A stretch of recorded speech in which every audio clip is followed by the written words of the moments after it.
It's my pleasure to brief you on the Security Council's program of work for July, a month during which Pakistan has the honor to serve as the president of the council. Is this just a rotating chair, or a rare global spotlight for Pakistan to raise Kashmir?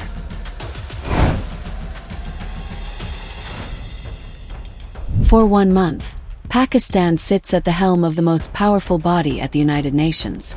But what power does that really give it? And why is India on edge? Let's break it down.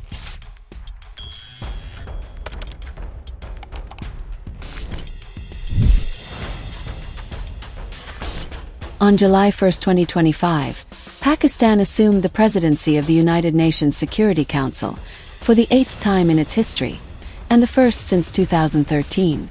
The presidency rotates monthly among the 15 members of the council. This time, it's Pakistan's turn as part of its 2-year non-permanent membership that began in January. Pakistan's ambassador to the UN, Asim Iftikhar Ahmad, will chair meetings, set the agenda, and represent the council in public appearances this month. Yes and no. The presidency is procedural. It doesn't give Pakistan more votes or veto power, but it does allow it to influence what gets discussed and hold signature events on key topics. This month, Pakistan plans to spotlight 2 issues: multilateralism and peaceful conflict resolution, and UN's cooperation with the Organisation of Islamic Cooperation, OIC. Pakistan's presidency comes weeks after a deadly attack in Pahalgam, Kashmir, that killed 26 tourists, which India blames on cross-border terror. The 2 countries traded hostilities for 4 days before a ceasefire on May 10th. Since then, tensions remain high. New Delhi is worried that Islamabad might try to use the presidency to raise Kashmir at the global level, especially since India currently has no seat on the council. India, meanwhile, is focusing on its economic diplomacy, sustainable development goals, and spotlighting Pakistan's alleged links to terrorism. The UN Security Council has 15 members.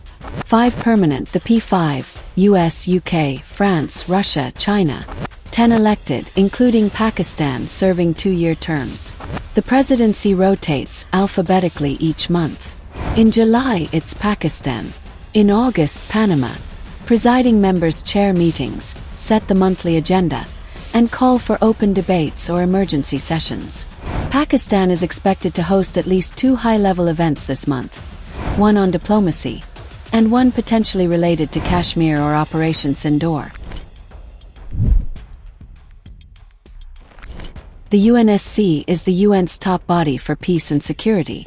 It can impose sanctions, authorize peacekeeping, or even approve military force under Chapter 7 of the UN Charter. But there's a catch: the P5 have veto power.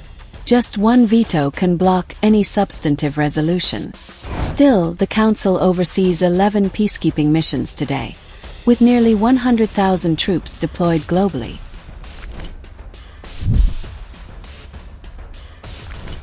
Many argue the Council is outdated. Countries like India, Brazil, Germany, South Africa, Nigeria, and Japan have long pushed for permanent seats. Even France floated the idea of giving up its seat to the EU. The UK supports Germany's bid. And UN Chief Antonio Guterres wants Africa to have permanent representation. But real reform requires P5 approval, and they're unlikely to give up their power anytime soon. So while Pakistan's presidency may be procedural, the timing makes it politically charged. And as Kashmir, the OIC, and multilateralism take the floor, the world will be watching, especially New Delhi. Subscribe to the Indian Express for more updates on world affairs, diplomacy, and South Asia's global influence.